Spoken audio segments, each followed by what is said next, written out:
पूरा देश महात्मा गांधी की 150वीं जयंती मना रहा है। मोहन से महात्मा तक की उनकी यात्रा बहुत ही प्रेरणास्पद, रोमांचक, भारतीय राजनीति का वो दौर जब देश ब्रिटिश सत्ता की गुलामी में था। उस समय एक ऐसा प्रखर व्यक्तित्व भारतीय आकाश पर अवतरित होता है जिसने सत्य और अहिंसा के बल पर इस देश को एक विदेशी हुकूमत से मुक्त कराने का अनूठा स्वप्न देखा। पूरा देश उनके विचारों के साथ आगे बढ़ता है। आज उसी व्यक्तित्व के बहुआयामी जो उनका दर्शन था, विचार थे, उन पे चर्चा करने के लिए स्टूडियो में गांधी चिंतन के दो प्रख्यात विद्वान हमारे साथ हैं। हमारे साथ हैं प्रोफेसर के.एल. कमल, जो राजस्थान विश्वविद्यालय के कुलपति रहे और गांधी दर्शन का इन्होंने बहुत गहरा अध्ययन, चिंतन, मनन किया है। उन्हीं के साथ हैं प्रदेश के वरिष्ठ पत्रकार श्री राजेंद्र बोड़ा, जिन्होंने देश के कई प्रमुख समाचार पत्रों और संवाद समितियों के साथ काम किया। गांधी को बहुत निकटता से, उनके उस दर्शन को भी आपने देखा, परखा और समझा है। चर्चा की शुरुआत करते हैं प्रोफेसर कमल से। कमल साहब, गांधी के जीवन के बहुत एक विराट व्यक्तित्व रहा है। उनके उस पूरे विराट व्यक्तित्व को, उनके उस पूरे दर्शन को आप किस तरह से आज के संदर्भ में देखते हैं? मैं गांधी जी पे चर्चा करने के पूर्व जी कुछ बातें उनके बारे में कहना चाहूँगा जो उनको अलग करती है और लोगों से। जी, विचारक बहुत हुए, एक से एक बढ़ करके विचारक हुए, लेकिन गांधी इनसे डिफरेंट है। किस रूप में? मैं दो बातें कहना चाहूँगा। प्रथम, बाद में चिंतन हो आगे गांधी पे। पहली बात तो यह है कि जब मैं भारतीय इतिहास की तरफ देखता हूँ तो मुझे राम की मर्यादा चेतना, कृष्ण की अनासक्ति, जी, महावीर का अनेकांत, गौतम की करुणा और मैत्री, और फिर गांधी की अहिंसा, यहाँ आके मैं रुक जाता हूँ। ये अनासक्त तो थे ही, जीवन में उतारा उसको और जीवन में इस प्रकार का कार्य किया है जो कर्मयोगी कर सकता है। तो विचारक है, कर्मयोगी है। विचारक बहुत होते हैं, कर्मयोगी हो, ये बहुत बड़ी बात है। एक बात कहूँगा। दूसरी बात, उनके चिंतन पर आने के पूर्व मैं दो बातें कहना चाहूँगा। Gandhi was not a system builder. ये नहीं कि साहब ये पार्लियामेंट्री डेमोक्रेसी की बात करते हैं, प्रेसिडेंशियल की, या इसमें कमी हो तो इसको ठीक कर दो, ऐसा नहीं करते। उन्होंने शब्दों का परिवर्तन कर दिया, विचारों का परिवर्तन। जो आजकल, जैसे एक उदाहरण दूंगा, आप कहते हैं सेकुलरिज्म की बात करते हैं, बहुत चर्चा होती है, रिलीजन को पॉलिटिक्स से दूर रखो। गांधी जी कहते हैं गलत बात है, मैं रिलीजन में पॉलिटिक्स को लाना चाहता हूं। जो ये कहते हैं, मैं गांधी जी को कोट कर रहा हूं, जो ये कहते हैं कि पॉलिटिक्स का, राजनीति का संबंध नहीं है धर्म से, वो न धर्म समझते हैं न राजनीति समझते हैं, मैं दोनों को मिलाना चाहता हूँ। तो मेरे कहने का मतलब यह है कि उन्होंने जो बातें कही हैं, इनोवेटर जिसको कहते हैं, नया चिंतक है। मूल बात उनकी यह है कि जैसे उनके कंटेम्पोररी जितने भी लोग थे, सत्ता में आते वो क्रूर बन गए, डिक्टेटर बन गए, नाम डेमोक्रेसी के लेवल है। यानी ये प्रणालियां जितनी बनती है टूटने लगती है कुछ से। तो गांधी क्या चाहते हैं? नए मानव का निर्माण, नए समाज का निर्माण, नए मूल्यों का सृजन। साफ साफ कहते हैं कि आज की सिविलाइजेशन जो है बड़ी करप्ट हो गई है। साफ कहते हैं वो, hedonism is a subversion of ancient wisdom, बहुत साफ कहते हैं। तो वो एक भिन्न प्रकार का समाज चाहते हैं जहाँ व्यक्ति जो है स्वतंत्र रह सके, जहाँ ऊंच नीच की भावना नहीं है, जहाँ न कैपिटलिज्म है और न वहाँ शोषण है किसी प्रकार का, नारी जहाँ स्वतंत्र है। तो ये बहुत सारी बातें हैं, किस प्रकार का समाज चाहते हैं, क्यों चाहते हैं, आगे चर्चा में आएगा। मैं दो बातें खास तौर पर कहता हूँ, वो सिस्टम बिल्डर नहीं है, वो पाथ फाइंडर है, रास्ता बता रहे हैं। आज जो तुम कर रहे हो बहुत गलत कर रहे हो, तुम जा किधर रहे हो।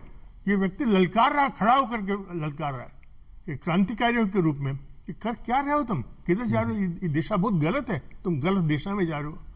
आज क्या स्थिति हो गई है। तो मैं ये दो बातें कह के आगे फिर मैं बढ़ना चाहूंगा।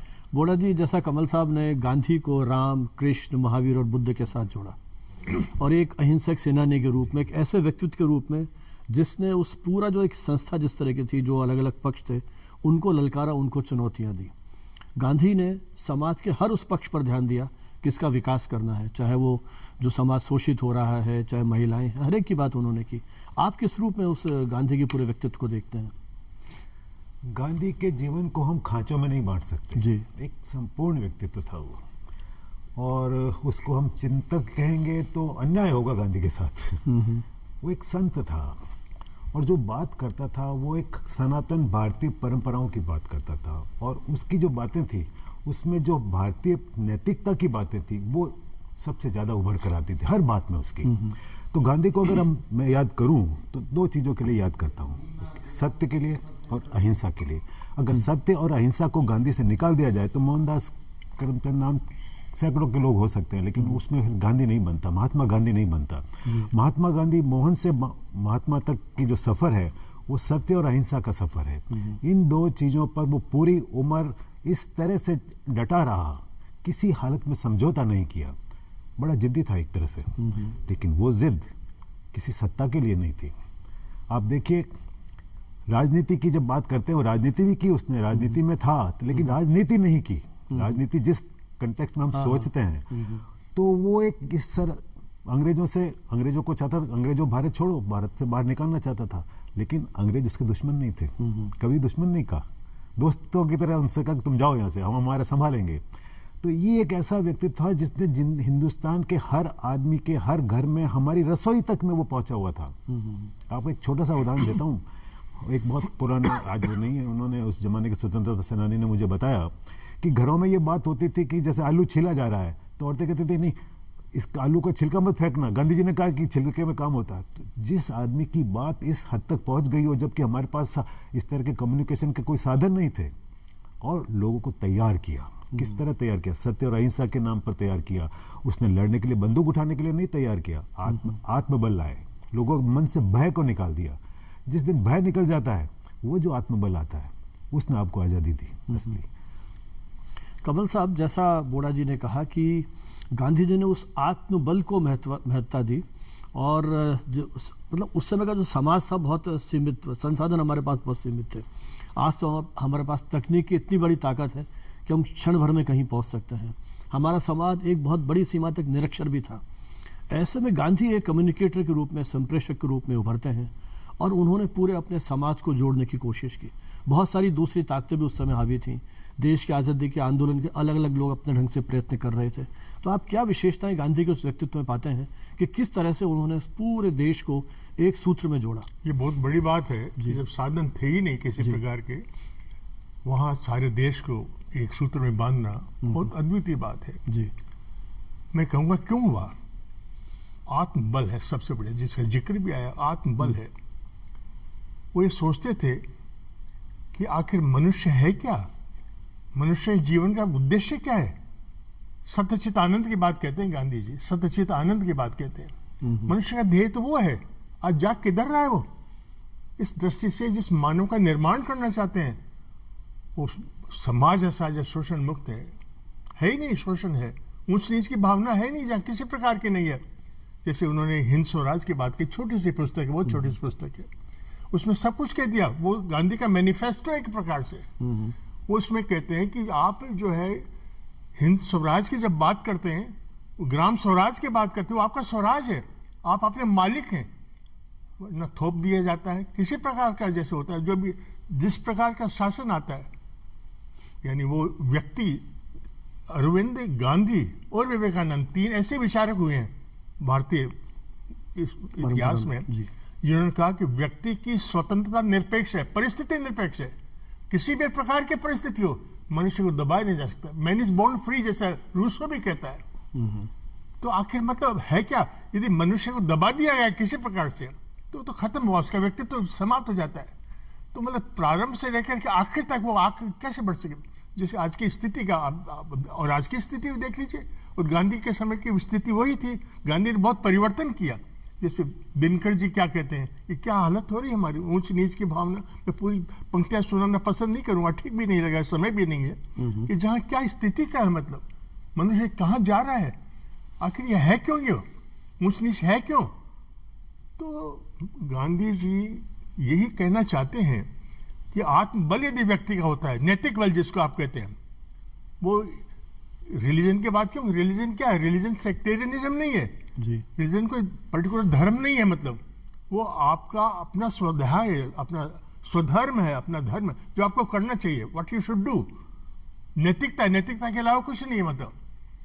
तो गांधी जी का ये आत्मबल था जिसको आप कहते हैं, क्योंकि उस स्मर्ट्स जो साउथ अफ्रीका में थे, जिनसे दुश्मनी थी भयंकर, गांधी जी का कोई दुश्मन था ही नहीं, वो बड़े प्यार से सब बातें करते थे। स्मर्ट्स जब जाने लगे, स्मर्ट्स जब गांधी जी जब जाने लगे आप अफ्रीका से, स्मर्ट्स ने कहा कि आज एक संत यहाँ से विदा हो रहा है और मैं तो उनके चरणों में बैठने काबिल भी नहीं हूँ। ये शब्द है स्मर्ट्स के शब्द है। जी जी तो कहने का मतलब था कि आत्मबल जिसको आप कहते हैं, जहाँ उनकी किसी प्रकार की कोई बात है ही नहीं, कोई वहाँ इंद्रियों का कोई प्रभाव नहीं है, किसी प्रकार का ऊंच नीच की बात नहीं है, या कोई उनका स्वार्थ नहीं है किसी प्रकार। यानी ऐसा व्यक्ति जो कुछ क्या नहीं कर सकता था। आप देखिए अनासक्ति का एक बहुत बड़ा उदाहरण जो राम के बारे में तुलसीदास जी कहते हैं, राजीव लोचन राम चले तो बापों को राज बटाऊ कि नहीं। तो गांधी का भी यही था इस प्रकार का, उनके पास कुछ भी तो नहीं था। जो पार्लियामेंट है उसमें 10 बड़े बड़े आदमियों के चित्र लगे हुए, बड़े स्टेचू है उनके, लेकिन वो सब लोग कौन है, या तो सिंहासन पे बैठे हुए लोग हैं, प्राइम मिनिस्टर है, प्रेसिडेंट है, या बहुत बड़े आदमी है अपने समय के, बहुत बड़े आदमी है। क्या एक स्टेचू है, वो महात्मा गांधी है, जिनके पास कुछ भी नहीं है। तो ये बताने के लिए कि व्यक्ति के पास ये संसाधनों की बात नहीं है, आत्मबल होने से मनुष्य के देह, जैसे मैंने कहा था, चिंतन करना, केवल चिंतन करना, सच्चित आनंद की प्राप्ति करना, मनुष्य का देह वही है जी। तो यहाँ एक बात आती है जो गांधी में आत्मबल की जो बात आती है, गांधी जी क्या नहीं कर सकते थे, कुछ बन सकते थे जी। कभी ये चीज सताए नहीं, अनासक्ति की जिसको बात कहते हैं। तभी मैंने प्रारंभ में कहा था कि ऐसा व्यक्ति संसार में बहुत कम है जो अनासक्त है, जी इनको किसी प्रकार का लोभ नहीं, किसी प्रकार की बात ही नहीं है। और इसलिए वो इनका सारा चिंतन इसी में आता है, चाहे ट्रस्टीशिप का सिद्धांत हो, चाहे ग्राम स्वराज की बात हो, चाहे जितना भी वो है, उन्होंने जो भी कहा ट्रस्टीशिप के बारे में, जैसे उन्होंने कहा यानी पूंजीपति के बारे में कहा कि तुमको जो पैसा इकट्ठा करना है वो समाज के लिए, तुम उसके ट्रस्टी हो, मालिक नहीं हो। मतलब बहुत बड़ा दर्शन है, बहुत बड़ा दर्शन है जी। और आगे चर्चा आएगी तो कहूंगा, मैं ज्यादा समय नहीं बोला लेना जी, चाहता। कमल साहब ने भी आत्मबल की बात की और आपने भी उस बात की ओर संकेत किया। जब हमने गांधी को पढ़ा, गांधी की पत्रकारिता को पढ़ा, तो कहीं उन्होंने ये बात भी लिखी थी कि अखबार के बिना लड़ाई नहीं लड़ी जा सकती। जब वो दक्षिण अफ्रीका में गए तो वहाँ इंडियन ओपिनियन निकाला उन्होंने, अश्वेतों के अधिकारों की बात की। फिर जब हिंदुस्तान आते हैं तो यहाँ भी उन्होंने अखबार निकाले उन्होंने। आप तो पत्रकार रहे हैं, तो गांधी के उस पत्रकार व्यक्तित्व को आप किस रूप में देखते महसूस करते हैं? हमको गांधी के पत्रकारिता के जीवन को देखने के लिए गांधी पर ही जाना पड़ेगा। गांधी ने खुद कहा है कि ये जो पत्रकारिता है ये व्यवसाय नहीं है। व्यवसाय करना तो कहीं और जाइए, पत्रकारिता का काम ये है कि सच को उजागर करना। सत्य की बात करता था वो जी। क्या सच को उजागर करना, कि जनता के लिए क्या सही है उसको सच की जानकारी देना, और उसको सच के लिए अगर जनता कुछ गलत भी कर रही है तो उसको सही लाने के लिए वैसी बात करना, कड़वी बात भी करना। ये नहीं कि पाठक को जो अच्छा लगे वही छापना, वो चीज छापना जो रुचि परिष्कार भी किया जाए, रुचि का परिष्कार भी किया जाए। वो तभी हो सकता है जब आप इसको व्यवसाय ना माने। तो उन्होंने कहा भाई, उस जमाने में एक जगह लिखा उन्होंने कि ऐसा लगता है कि और कोई किसी को कोई काम नहीं मिला तो वो पत्रकार बन गया। तो इसमें इसके लिए पत्रकारिता नहीं है। पत्रकारिता इसलिए है कि आप जनता की सेवा करना चाहते हैं, जनता को कुछ देना चाहते हैं। लेकिन वो गांधी की पत्रकारिता के अंदर वहाँ फिर प्रोफेशनलिज्म नहीं है। प्रोफेशनल, आपको कोई धंधा है, आपको कोई कैरियर है, तो कैरियर के रूप में उन्होंने कभी भी पत्रकारिता को नहीं ली, हमेशा एक कम्युनिकेटर के रूप में ली। अपनी बात कहनी थी, साउथ अफ्रीका में बात करनी थी तो वहाँ अखबार निकाल लिया, या कहनी थी तो अपनी बात निकाला, और हर बात वो अखबार में छाप देते थे। लेकिन बोला जी एक बहुत बड़ी बात थी, गांधी ने बिना विज्ञापनों के समाचार पत्र प्रकाशन का जो एक स्वरूप शुरू किया, और उन्होंने तो नवजीवन बहिष्कार मंडल यहाँ तक बनाए, यदि कोई पाठक हमारे विचार से सहमत नहीं तो मत पढ़े अपने अखबार को। देखिए बहुत बड़ी बात है, एक संपादक अपने पाठकों से ये आह्वान करे, तो किस तरह से उन्होंने अपने पाठकों को, जैसे भी चिट्ठियां आती थी गांधी के खिलाफ, इस तरह की चिट्ठियां भी आती थी, उसको भी उसमें जगह देते थे, उसका जवाब, विरोधी मत को भी सम्मान देना। बिल्कुल, ये बहुत बड़ी बात है गांधी के व्यक्तित्व में। तो ये बड़ी बात इसलिए थी कि वो आदमी हर एक इंडिविजुअल की गरिमा की बात करता था। वो जब देश को आजाद कराना चाहता था, क्यों आजाद बात कही, मैं एक प्रसंग आपकी अनुमति यदि हो तो मैं, एक छोटी सी बच्ची, आश्रम की बच्ची, छोटी सी बच्ची, वो देखा करती थी कि बड़े बड़े लोग, जवाहरलाल आते हैं, राजेंद्र बाबू आते हैं, और बड़े बड़े वाइसराय जैसे लोग आते हैं मिलने के लिए, पता नहीं वो क्या बात करते हैं हमसे कान में, मैं भी उनसे कान में बात करना चाहती हूँ। गांधी जी ने कहा कि बेटा उस समय आ जाना, भूल गए कि समय दिया था। उस समय कांग्रेस वर्किंग कमेटी की मीटिंग थी उनकी आश्रम में जिस कमरे में बैठते थे गांधी, पीछे एक खिड़की थी। तो उस बच्चे को जो समय दिया था, शायद बड़े उत्साह के साथ, रात पर सोई भी नहीं होगी कि गांधी से कान में बात करूंगे, वो जो आती हुई नजर आई दूर से। उस समय जवाहरलाल जी और बहुत लोग बैठे हुए थे, कांग्रेस यानी उस क्विट इंडिया मूवमेंट को डिस्कस करने के जा रहे थे। बड़ी इंपॉर्टेंट बात थी। गांधी जी ने 10 मिनट के लिए, आप ताजुब करेंगे, सस्पेंड कर दी मीटिंग। अच्छा। जरा क्रोध आ गया उन लोगों को, पंडित जी को ज्यादा तेजी से आता है क्रोध ऐसे। कोई बहुत बड़ा आदमी आ गया, बापू आपने मीटिंग को सस्पेंड कर दिया इस समय।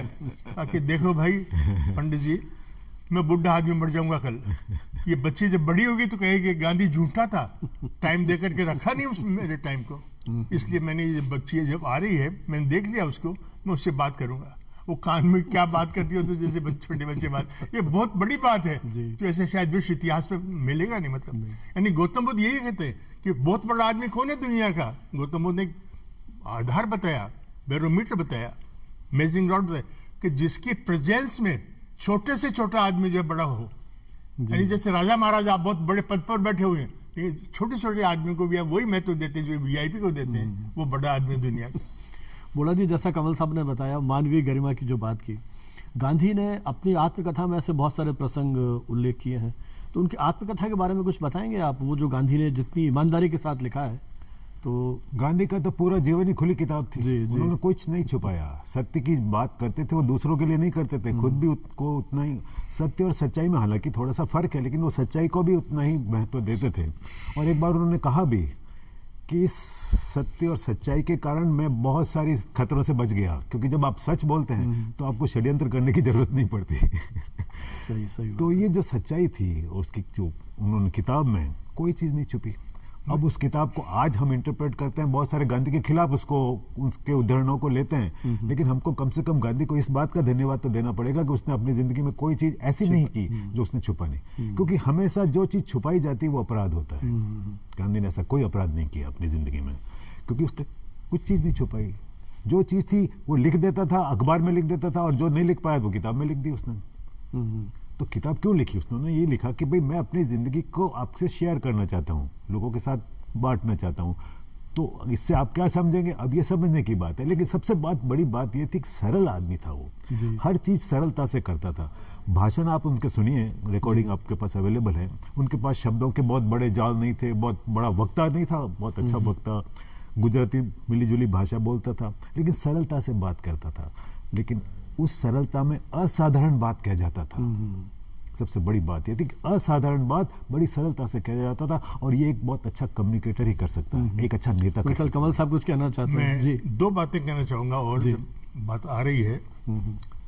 एक बात तो यह है कि शायद विश्व में ऐसा कोई व्यक्ति नहीं हुआ होगा जिसने अपने पास सच्चाई से सब बातें कह दी है। जी, शायद किसी, हम छिपा लेते, बहुत सारी बातें ऐसी होती है अपने जीवन की, छिपा लेते हैं। शायद इतना बड़ा आदमी जिसने कभी अपनी बात को छिपाया नहीं, मतलब किसी ने कहा कि तुम बहुत दुबले पतले हो, जब मीट खा लो ना, तुम शराब पी लो ना, तुम क्या दिक्कत है? जब घर जाओगे तो माता जी कहेंगे अरे बहुत हेल्दी होकर के आया, तुम दुबले पतले हो। तो गांधी जी ने कहा कि मीट खाना, शराब पीने में अच्छाई है बुराई है, मैं वहां तक नहीं पहुंचा अब तक, लेकिन मैंने जिन्नी को सब कहा है, प्रॉमिस किया है, मेरी माँ को कहा है, मेरी माँ को दिया वचन में वापस नहीं हो सकता, कुछ भी हो जाए। उसमें सच्चाई कितनी है, मीट में संकल्प शक्ति कितनी, माँ को जो मैंने वचन दिया है, मेरी जननी है जिसने मुझे जन्म दिया है, मैं उसको झूठ नहीं बोल सकता, नहीं कहूंगा कि मैं ये नहीं। एक बहुत बड़ी बात है। मैं एक चीज और कहना चाहता हूँ, यह है कि देखिए साधु संतों की वाणी बहुत है, कबीर ने कहा बहुत, और एक ने कहा, एक सारा संत साहित्य हमारा भरा पड़ा है उन्हीं बातों से जो गांधी जी ने कहा। लेकिन अंतर है, बहुत बड़ा अंतर है। गांधी कर्मयोगी हैं, असेंशियली कर्मयोगी हैं, उस चीज के लिए, और समाधान भी बताते हैं कि इसका रास्ता ये, इसका रास्ता ये, इसका रास्ता ये, इसका रास्ता ये। बहुत बड़ी बात, ये शायद विश्व में किसी ने ये नहीं किया। उन्होंने कहा ये पार्लियामेंट्री डेमोक्रेसी ले आओ, इसमें ये चेंज कर दो, वो कहते नहीं, बिल्कुल गलत है। अरे हमें मनुष्य का निर्माण करना है, तुम जा किधर हो, कौन सी दिशा है जिसको तुम पकड़ रहे हो? जी। आखिर मतलब सारी व्यवस्थाओं का परिवर्तन होते देखा है। मतलब लोकतंत्र का नाम लेकर के लोग आते, पता नहीं सत्ता में आके कितने क्रूर बन जाते। क्या नहीं किया मार्क्स तुमने, क्या नहीं किया लेनिन ने, क्या नहीं किया। जो समकालीन थे वो परकीय सत्ता के खिलाफ उन्होंने भी संघर्ष किया था, संघर्ष करके सत्ता में आ गए थे। सत्ता में जूलियस सीजर में ये सीजर में वो आता है, ब्रूटस के बारे में ये बात आती है बिल्कुल। एनिमल फार्म जो है मतलब उसमें भी ये बात आती है, निर्णय आप करते हैं सारा टूट जाता है।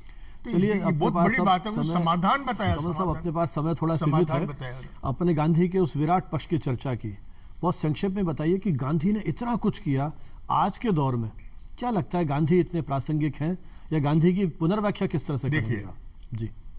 आप यदि सोचें कि आज कोई गांधी की जो बातें हैं इनको जो लेकर के आज ये कर सकते हैं वो कर सकते हैं, वहां तो गांधी बात ही दूसरी कहते हैं, दूसरा रास्ता बता रहे, नए मानव का निर्माण कर। वो कहते हैं सभ्यता नष्ट हो गई, भ्रष्ट हो गई है, ये व्यवस्था सली गली व्यवस्था है, ये चलेगी नहीं, ज्यादा समय तक चलेगी नहीं। आप कहाँ जा रहे हैं, आप किधर जा रहे हैं आप? गांधी जी कहते हैं तुम आसमान में उड़ना तो सीख गए, धरती पे रहना नहीं सीखे, प्रेम से रहना सीखे ही नहीं। मतलब तो वही बात है कि मनुष्य का मतलब व्यवस्था ऐसे लाना चाहते हो, मतलब व्यवस्था की व्यवस्था कैसे मानव लाओ? निर्माण और प्रेम और सद्भाव की बात की। बुढ़ा जी, आप किस तरह से देखते हैं गांधी की प्रासंगिकता आज को? ज्यादा प्रासंगिकता है उसकी। उस जमाने में गांधी की जितनी जरूरत थी, मेरा ख्याल है आज उससे ज्यादा जरूरत है हमको, और हम उससे पा सकते हैं। जो सत्य की बात थी वो उनके लिए प्रेम था। प्रेम क्या? इंसान इंसान के प्रति प्रेम। इंसान इंसान का गला नहीं काटे, आपके हाथ बढ़े तो अगले को मदद करने के लिए बढ़े, अगले का गला दबाने के लिए न बढ़े। ये गांधी की बात थी। तो गांधी को आज क्यों प्रासंगिक है? क्योंकि गांधी सत्ता के लिए कभी नहीं रहा। राजनीति में था, राजनीति सत्ता के लिए होती है, लेकिन गांधी कभी सत्ता के लिए नहीं था। आप देखिए 1947 में जब देश आजाद हो रहा था तो गांधी कहाँ था? सत्ता दिल्ली में बदली जा रही थी, गांधी वहां नहीं था। तो चाहते तो पद ले सकते थे उस समय। कभी नहीं, बाहर था। क्यों था? लोगों में मेल कर रहा था। आज सबसे बड़ी जरूरत इस बात की है, लोगों में आपसी मेल हो। ये जो आपस में वैमनस्यता और ये जो असहिष्णुता की जो भावनाएं हमारे मन में बढ़ रही हैं, इसको बारगर कोई निकाल सकता है तो सबसे बड़ी गांधी बात का ये है सत्य और अहिंसा का मंत्र ही निकाल सकता कि है। राजनीति सेवा के लिए है, जी मेवा के लिए नहीं है। जो आजकल राजनीति का मतलब यही समझ रहे हैं लोग, वो जी। नहीं है। सेवा के लिए, राजनीति का मतलब सेवा है। तो गांधी एक ऐसे महामानव थे जिन्होंने अपने विचारों से एक ऐसे भारत की कल्पना की जहां व्यक्ति प्रेम प्रेम से रहेंगे, पारस्परिक स्नेह और बंधुत्व के साथ उस लोकतांत्रिक जीवन पद्धति का अनुसरण करते हुए। आज गांधी जी की 150वीं जयंती हम मनाने जा रहे हैं। उम्मीद करते हैं गांधी जी इन मूल्यों के लिए जिए, उन मूल्यों का अनुसरण करने के लिए हम कृत संकल्प होंगे। आप स्टूडियो में आए, बहुत बहुत धन्यवाद।